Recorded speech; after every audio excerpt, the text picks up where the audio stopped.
Yes, children, welcome back. We are continuing the limitations of neuron or nervous tissue.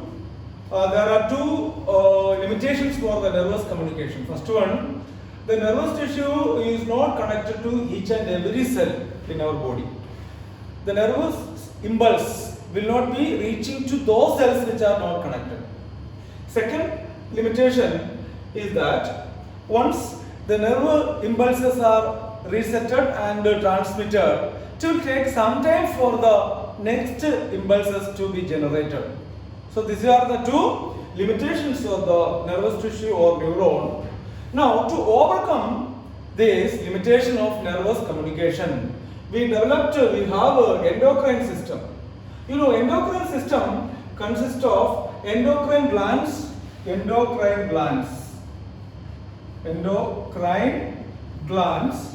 and their secretions called hormones. You know, you have already studied endocrine glands are called dactylous glands. They do not have a duct. So what happened, you know, the hormones secreted from the endocrine glands will be directly diffused into the blood. And the blood carry the hormones to each and every part of our body. Blood carry the hormone to each and every part of the body. And the hormone now act at target site, particular target site. It is the site where the hormones act on and perform its functions. So the blood carry the hormones to different target sites. For example, if I say the hormone produced by our what we call thyroid gland. Thyroid glands are located on the both sides of the neck. So the thyroid glands secreting thyroxine hormone diffuse into the blood and goes to all body parts, and it controls the metabolism of carbohydrates, fats and lipids. So what is the function of this thyroxine? Thyroxine regulate the metabolism of carbohydrates, proteins and fats. So we can understand that thyroxine regulate the metabolism of carbohydrate, fats and protein. Okay. So in this way, hormones are secreted from endocrine glands.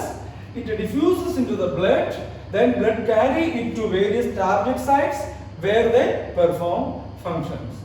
Now one of the advantages of the hormone system or endocrine gland is that the hormones can reach each and every cell of our body. Each and every cell.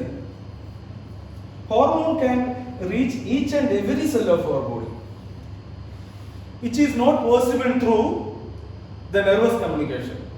In nervous communication, the nerve impulses or information reach to those cells which are connected by the nervous tissue or neuron, right? But in hormone system or endocrine system, hormones can reach each and every cell of our body, so that the information conveyed through the hormone will be reaching to each and every cell of our body. That is the advantage of hormone system or endocrine. Now we are coming to the control and coordination in plants. Control and coordination in plants. In plants, the control and coordination is effected through hormones. You know, in plants, there is no nervous system nor endocrine system. No endocrine system and no nervous system in plants. But how the plants do the control and coordination of various organs of the plants? Through hormones. Plants also use electrochemical messages. Electrochemical information. Plants use electrochemical information for this. That happens through hormones. So hormones help in the conduction or transmission of the impulses or information from one part of the body to other parts of the body. Now, before studying the details of hormone, now let's discuss about the various types of movements in plants. Various types of movement. How the movements are affected. Then we will study the role of hormones in these movements. In plants, there are two types of movements. First one, the movements due to growth. Movements due to growth. Movements due to growth. The second movement is movements not due to growth or movement independent of growth. Movement independent of growth.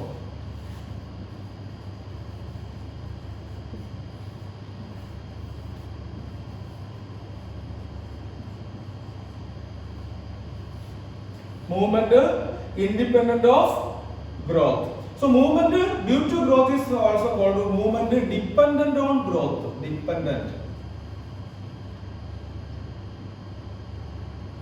Movement dependent of growth. Let's now come to some example for this movement dependent of growth. You know, due to growth, the movements happens in plants. For example, the tendril move around the supporting plant. Tendrils move around the support. Tendrils move around the support. Now the second, phototropic movements in plants. Phototropic movements. Phototropism, we can say phototropism. And the next one, hydrotropism. Hydrotropism, hydrotropism. Then the next one, chemotropism. Chemotropism. Even geotropism also goes due to growth in plants. Let us now discuss the details of this. Movements dependent of growth can also be called a tropic movement. Tropic movement or tropism. Tropic movement or tropism. So tropism is always controlled by stimulus. For example, in tendril, you know, tendrils are very soft and delicate plant that climb around the supporting plant. You can see that tendrils growing around the supporting plant. Suppose this is the tendril and it is growing around the supporting plant. Okay, you can see this.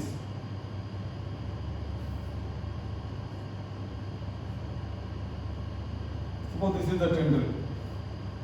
This is the free end of the tendril. Okay, take free end of the tendril. So this is the support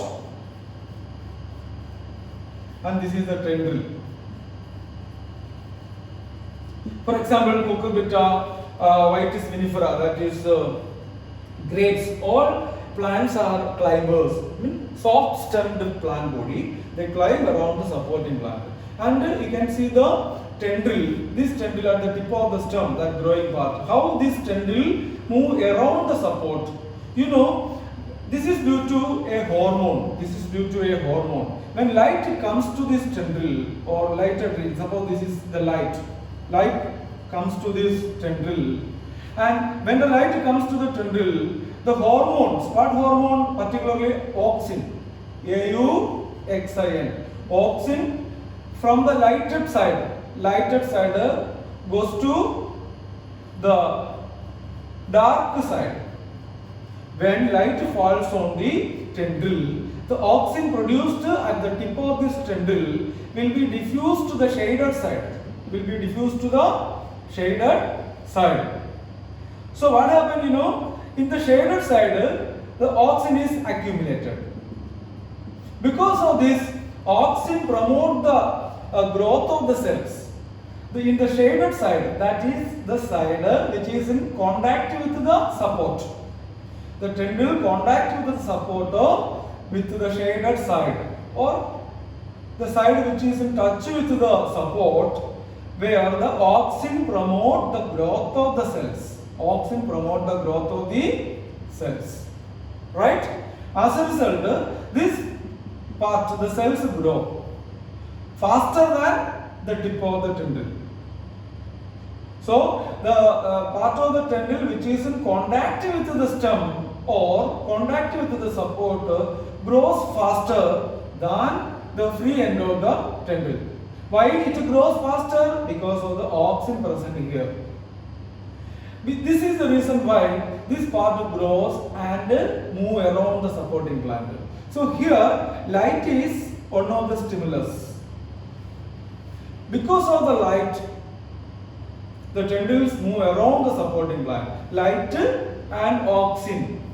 Light and auxins are the major reasons for the tendrils to climb around the supporting gland. So we can say these tropic movements are controlled by what is called stimulus. Here it is the light is the stimulus. Here it is light, that is the stimulus. So tropic movements are controlled by stimulus. So the tropic movements happen in response to the stimulus. In response to the stimulus. The second one is phototropism. If you see phototropism, what is phototropism? You might have already heard of this phototropism. The movement of stem or plant parts towards the direction of light. The bending of stem towards the direction of light is called phototropism. So what is phototropism? The movement of the plant body towards the direction of stimulus. You can see a plant which is kept in the pot near the window where the light comes. You can see after some days the plant, the stem of the plant bend towards the direction of light. Bend towards the direction of light. Suppose this is the window. Or if you are keeping the plant in a cardboard, and you make a hole here so that the light can enter inside through the hole. Light enter inside the carton through the hole. After 1 or 2 weeks, if you open this carton, you can see the plant already is bent towards the, already start bending towards the direction of the light. This movement of stem towards the direction of light is called phototropism. It is moving towards the direction of light, so it is called positive phototropism. Positive phototropism. But if you keep a hole here near the root, it will not grow. The roots will not grow towards the direction of light because roots are always going deeper and deeper into the soil away from light. So we can say the roots bend away from the direction of light. This is called a negative geotropism. Negative geotropism. So what is negative geotropism? What is negative geotropism? The movement of roots away from the light. Roots of the plants move away from the light. At the same time, stem of the plants move towards the direction of light. It is called the positive phototropism. So this is example of phototropism, and phototropism is also controlled by hormone called auxin. Auxin controlled phototropism. As I said, how the tendrils move around the support, just like that. Right. Now the second one, hydrotropism. In hydrotropism, it is very easy to understand. You take a earthen pot. You take an earthen pot and put some soil.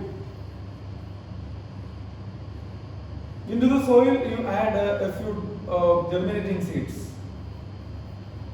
So this is the soil. This is the earthen pot.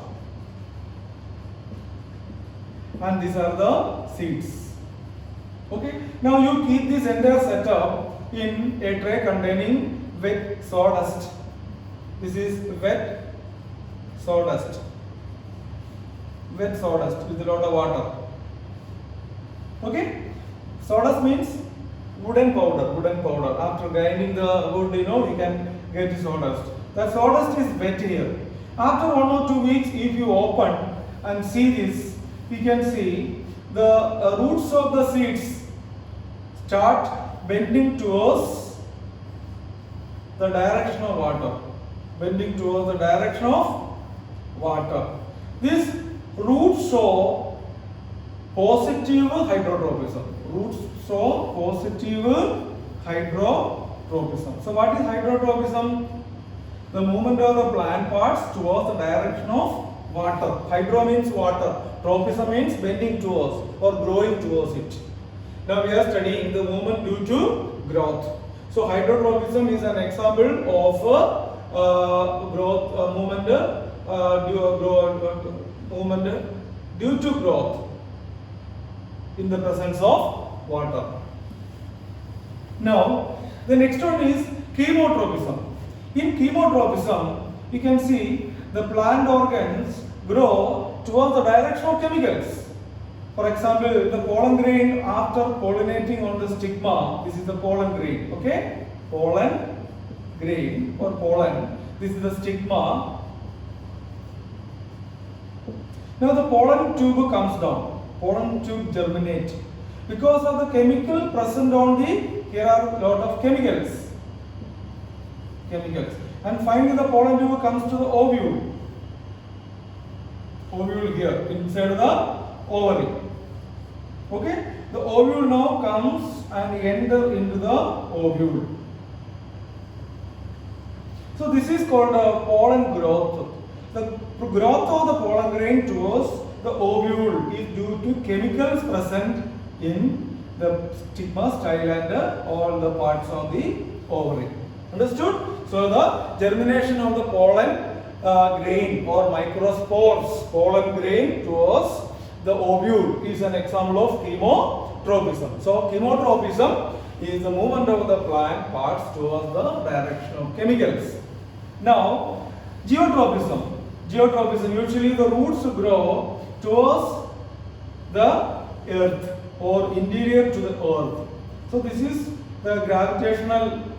Earth has a gravitational power, no? Earth attracts everything. So the roots grow into the soil because of the what we call geotropic force.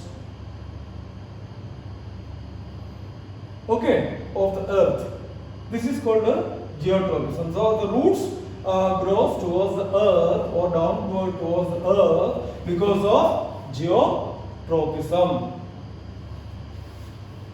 Now, I have already discussed about movement of plants due to growth or movements of plants dependent of growth.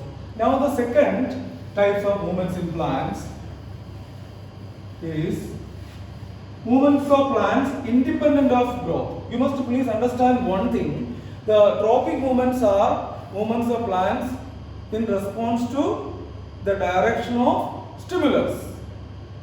Always stimulus is required for the trophic movements in plants. The movements happens in response to the stimulus or towards the direction of the stimulus, we can say. Understand? So the trophic movements happen towards the direction of the stimulus. But now the movement independent of growth. Movement independent of growth.